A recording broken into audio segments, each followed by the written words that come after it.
Sustentáculos, por José Eli da Veiga.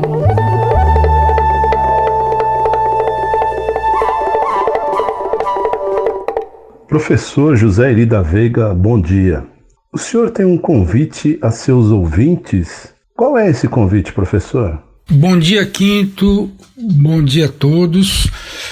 Amanhã é o Dia Mundial do Meio Ambiente, então eu gostaria de convidar os ouvintes para um desses muitos webinars que devem estar ocorrendo, no caso, um dos quais eu participarei.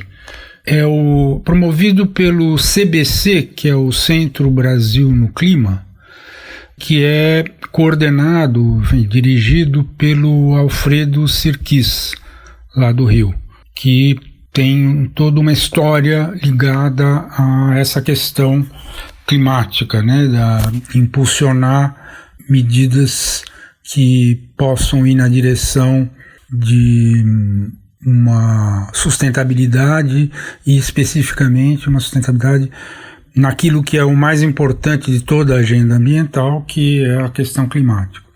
Foi ele, inclusive, o criador desse Centro Brasil no Clima.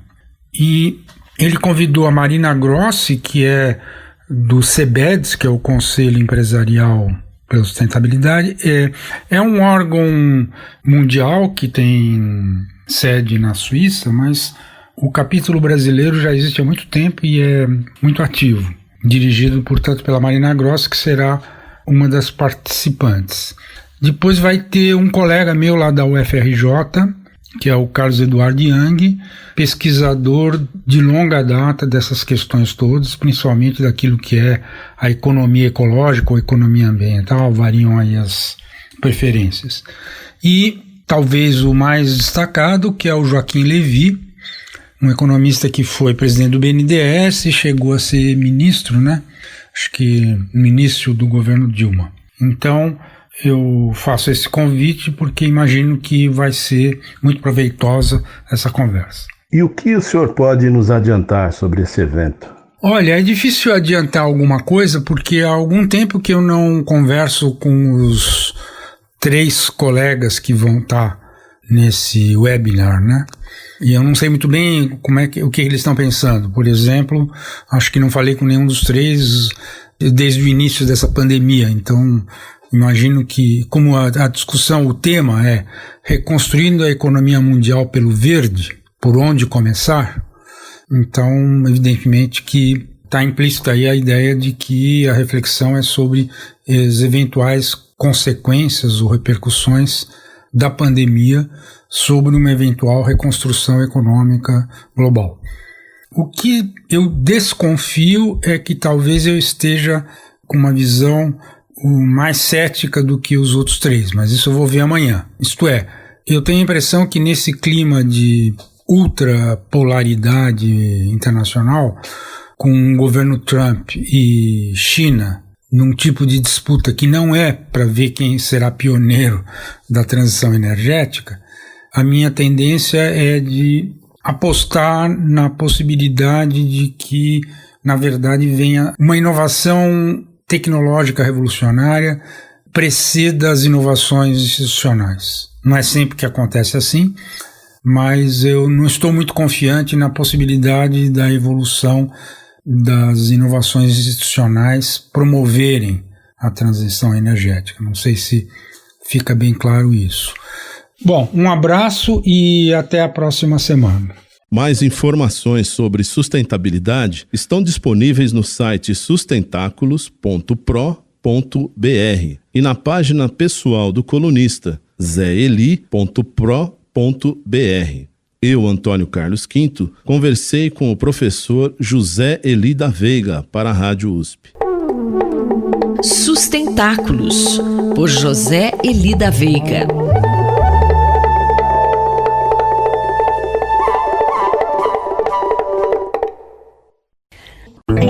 Cidade para Todos, por Raquel Ronick.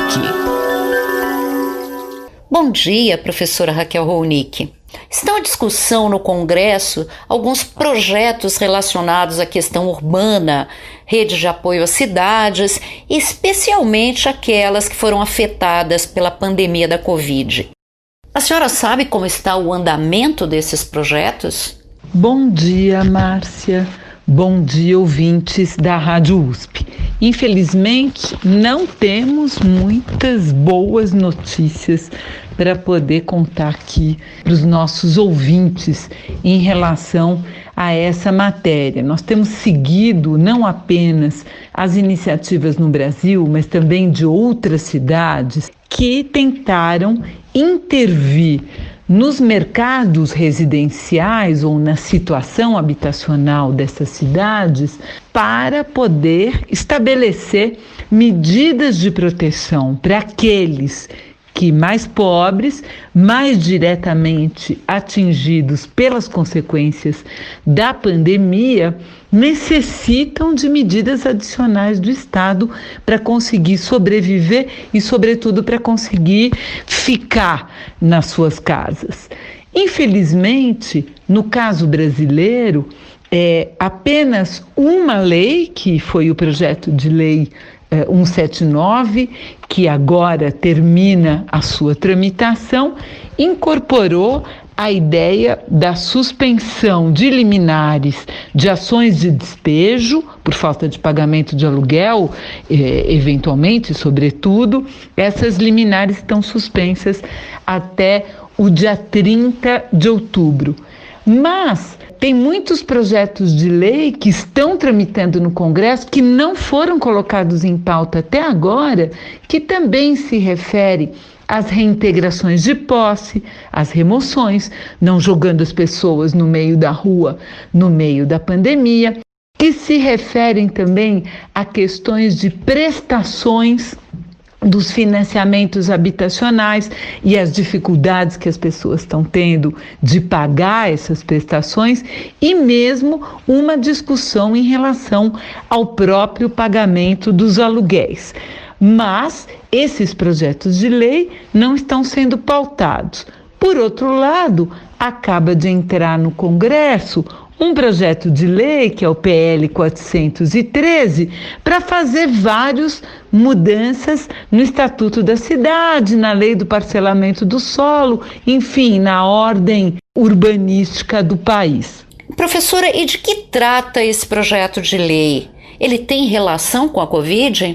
Esse projeto de lei é completamente extemporâneo, não tem nenhuma relação com a questão da pandemia e, digamos, ele reforma o Estatuto da Cidade e a lei de parcelamento do solo no sentido de agilizar, de fazer mais rápida a aprovação de loteamento, de não ter que passar por várias instâncias de controle, de procurar inserir a iniciativa privada na produção e da gestão da cidade, digamos, temas que, em primeiro lugar, não enfrentam os problemas seríssimos que nós temos de uma produção da cidade para todos, haja vista, né? A cidade que temos, as condições precaríssimas de vida da maior parte da população, e ainda mais estão absolutamente fora da pauta e fora de uma agenda prioritária nesse país. Eu acho isso muito triste, considerando, inclusive, e tem um levantamento dessas iniciativas em todo o país que vamos disponibilizar para os ouvintes através do Jornal da USP, que é um levantamento de iniciativas legislativas de proteção, tanto de proteção do sem-teto, garantindo moradia, como de proteção em relação a pagamentos de aluguéis e prestações que estão sendo tomadas em muitos lugares do mundo. Infelizmente, aqui isso ainda engatinha. Eu sou Márcia Vanza e conversei com a professora Raquel Ronick, da Faculdade de Arquitetura e Urbanismo da USP. Cidade para Todos, por Raquel Ronick.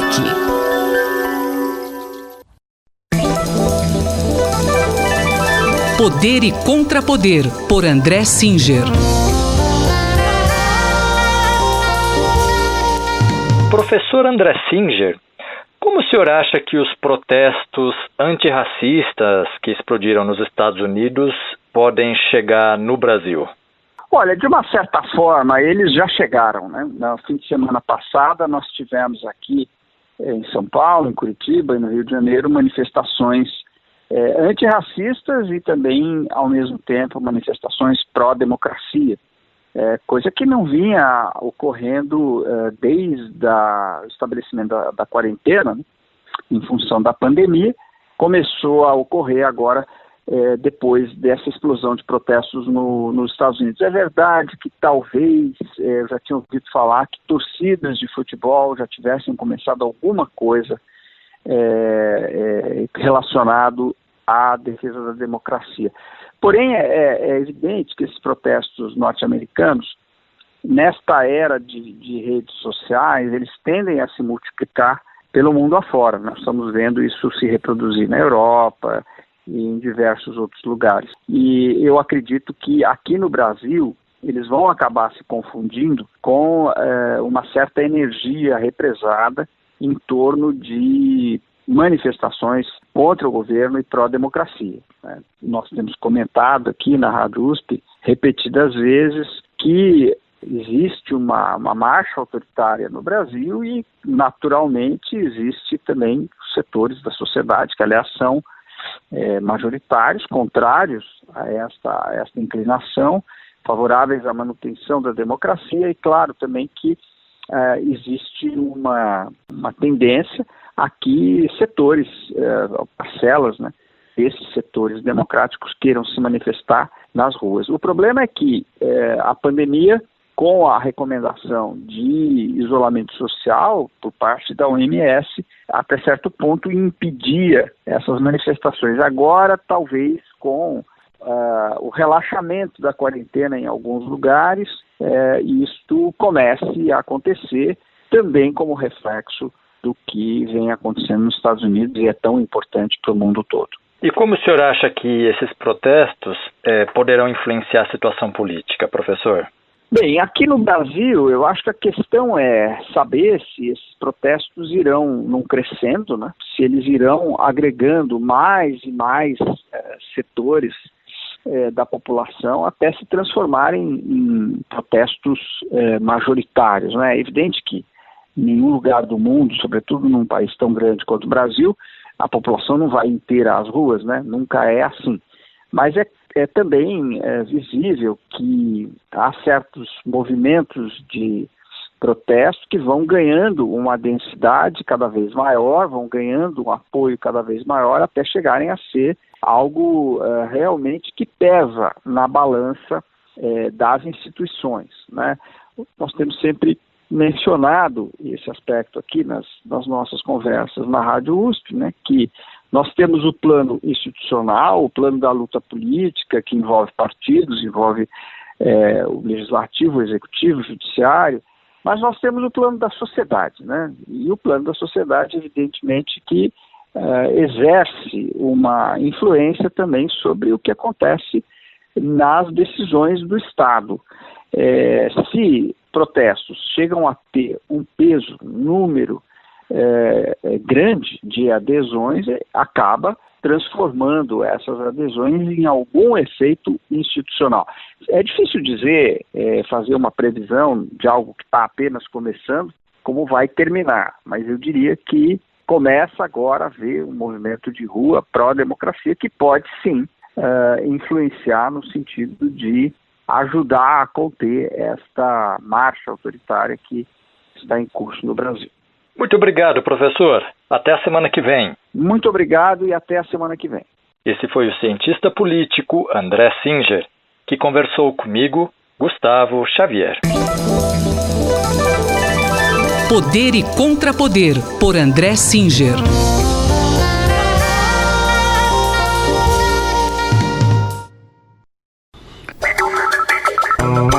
Espaço em Obra, por Guilherme Wisnik. Professor Guilherme Wisnik, muita coisa acontecendo no mundo, não é? Oi, Márcio, eu acho que é importante, né? Essa semana nós assistimos a eventos que são sinalizações de mudanças talvez fundamentais no rumo das coisas entre nós no mundo, né? A gente pode relacionar essa importante manifestação na Avenida Paulista, em São Paulo, organizado por torcidas de futebol liderados pela Gaviões da Fiel, uma manifestação contra o fascismo antidemocrático e autoritário, né? Uma manifestação que se alinha aos movimentos da Diretas Já e que começa a tomar as ruas mesmo durante a pandemia e redirecionar um pouco o sentido da política e dos movimentos de rua no Brasil. Ao mesmo tempo, nos Estados Unidos, após a morte covarde de um negro, George Floyd, pela polícia, irromperam movimentos de massa pelas ruas de várias cidades do país contra o racismo e começam a aparecer pautas associadas contra a gentrificação, contra a financiarização, e isso começa a se tornar incontrolável. Tudo isso durante a maior pandemia, né, e nos 2 países atualmente mais afetados por ela. Então isso é impressionante e ao mesmo tempo que arriscado, né, mostra uma direção, digamos, uma brecha no movimento de recrudescimento autoritário e fascista que há pelo mundo e nesses 2 países em especial. Para comentar isso, eu queria citar a grande atualidade do livro Asfixia, do Franco Berardi, né? O subtítulo é Capitalismo Financeiro e a Insurreição da Linguagem. Esse pensador italiano, Franco Berardi, desenvolve um argumento muito importante. Na verdade, esse livro é feito de 2 textos. Um que é um primeiro capítulo chamado Insurreição, que ele escreveu em 2011 durante os movimentos de Occupy pelo mundo, e um segundo capítulo chamado Respiração, escrito muito recentemente em 2018, após justamente o fracasso daqueles movimentos de contestação e de libertação e o recrudescimento fascista pelo mundo, tomando o título, né, da morte do Eric Garner em 2014, que foi um outro cidadão americano negro que foi morto pela polícia em situação muito semelhante agora de Floyd, e que, enquanto morria asfixiado, arfava pedindo socorro e dizendo: não consigo respirar. Então essa frase, não consigo respirar, que se tornou agora, se inflamou mais ainda e é o grande mote do movimento de contestação atual nos Estados Unidos e tende a se tornar pelo mundo, né? Nesse livro o Berardi justamente analisa a asfixia que a gente sente diante de um capitalismo que nos toma o ar em todos os níveis, né? Como uma tentativa, um exercício intelectual de reativação do corpo erótico da sociedade através do mote poético e da consciência política.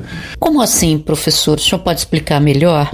Digamos, um capitalismo financiarizado, né, como diz aqui o Berardi, a condição de seres humanos no planeta asfixiante dos dias de hoje. Poluição do ar, depredação financeira, aumento do empobrecimento, humilhação social. É disso que se trata, digamos assim. Ele faz, passando por 2 momentos da nossa história recente, importantes da última década, né? As brechas de contestação e a ressaca daqueles movimentos diante de um endurecimento da direita, né? Diante da metáfora da asfixia, isso é, da incapacidade de respirar num planeta cada vez mais dividido, mais desigual, onde a natureza é cada vez mais destruída, onde as pessoas são mortas de maneira cada vez... onde o valor da vida, digamos assim, é cada vez menor. Isso a gente está vendo com a questão da Covid, né? E, portanto, as perspectivas críticas diante desse estado de coisas num mundo asfixiante. O livro do Berardi é altamente recomendável, foi publicado recentemente pela Ubu Editora, e eu recomendo, então, como uma leitura fundamental para a compreensão do mundo atual. Este foi o professor Guilherme Wisnik que conversou comigo, Márcia Vanza. Espaço em Obra, por Guilherme Wisnik.